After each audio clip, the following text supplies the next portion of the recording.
saludamos al viceministro de Vivienda y Urbanismo, el señor Hernán Navarro. Viceministro, muy buenos días.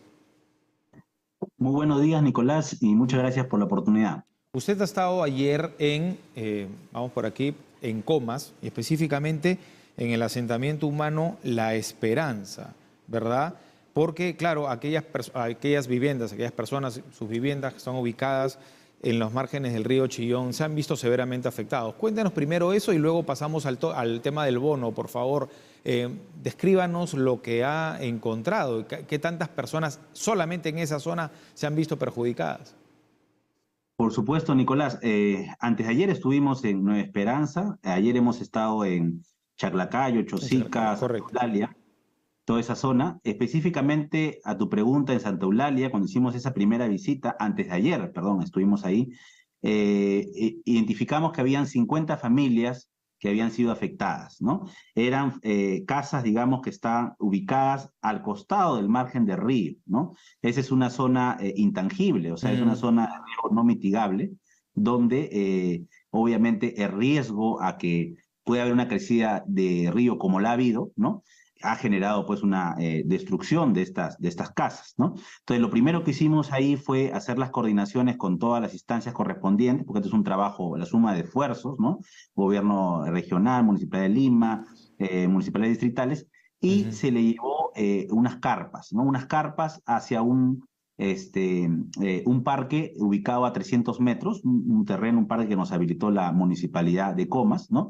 Entonces, el mensaje claro para la población fue que ya no podían seguir ocupando esa zona al costado del río, porque es una zona de riesgo permanente, ¿no? Vulnerable completamente, ¿no? Vulnerable Y completamente. hay muchos puntos en los cuales hoy vemos que se repite lo ocurrido en el 2017, vale decir, gente que ha perdido sus casas y han vuelto a construir en las mismas zonas. Me refiero a varias quebradas, ¿eh?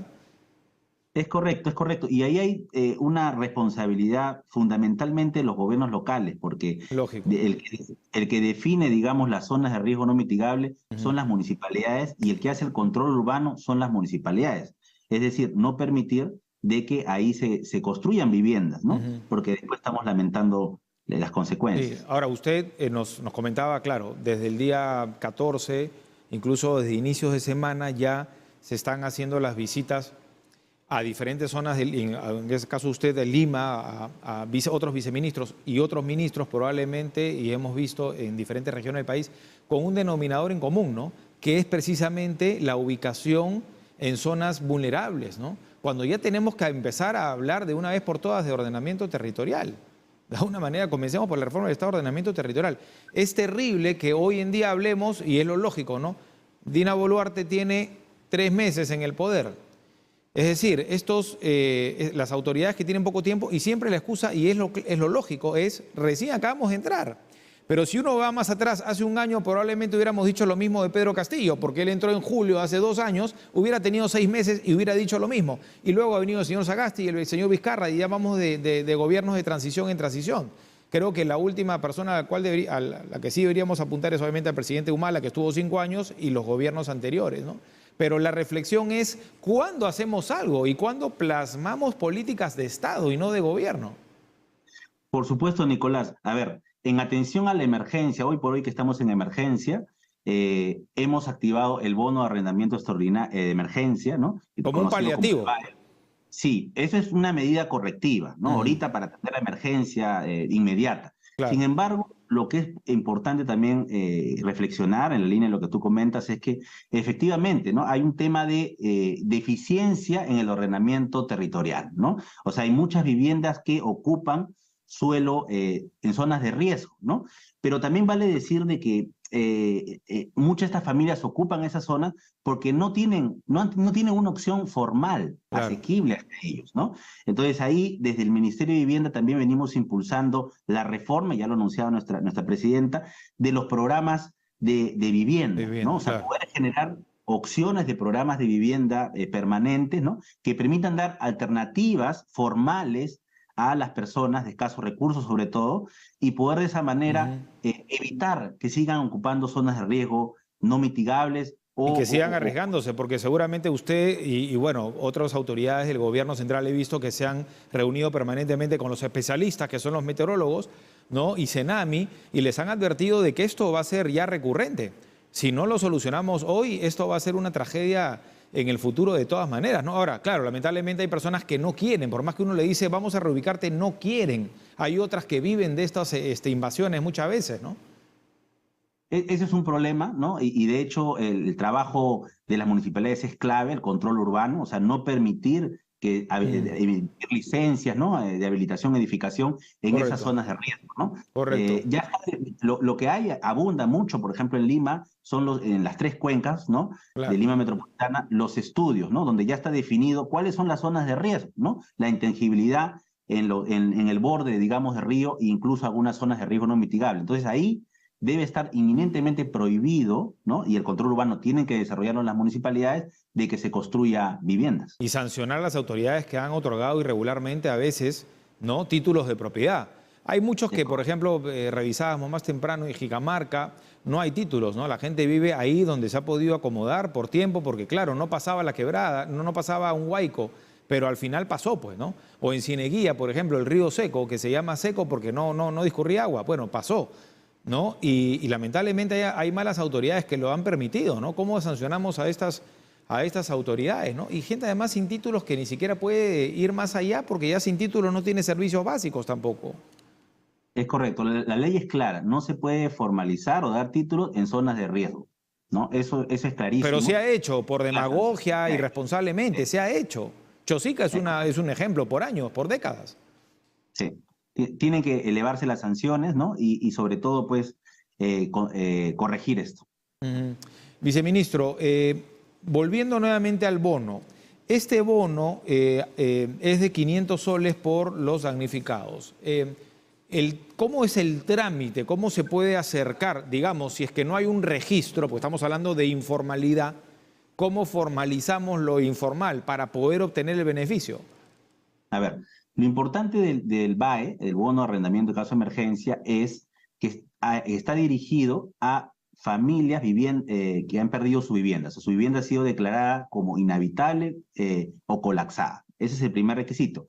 Y para ello, el que recoge la información a través de las fichas EDAN es la misma municipalidad, los gobiernos locales, ¿no? Ellos tienen un sistema que se llama el CISPAT, ¿no? Articulado con el INDECI, donde van casa por casa, ¿no? Identificando y empadronando aquellas familias cuya casa ha sido declarada inhabitable o la declaran inhabitable o colapsada, ¿no? Y esa información la llenan al CISPAT, a este sistema. Y a partir de ahí nos dan la información a nosotros como ministerio para poder emitir una resolución ministerial y dar hasta 10 días para que las personas puedan encontrar una vivienda de alquiler, una vivienda, un cuarto, un espacio de alquiler, ¿no?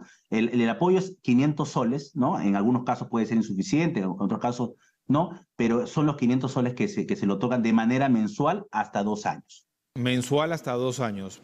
Ok, y la segunda fase, la siguiente fase, viceministro, de poder reubicarlos, ¿cómo se va a trabajar en esa medida? Bueno, acaba de ocurrir, imagino que están trabajando para poder, como parte de los programas, asistir a estas personas, que claro, si los contamos, seguramente ya en todas las regiones estamos hablando pues, de miles, ¿no?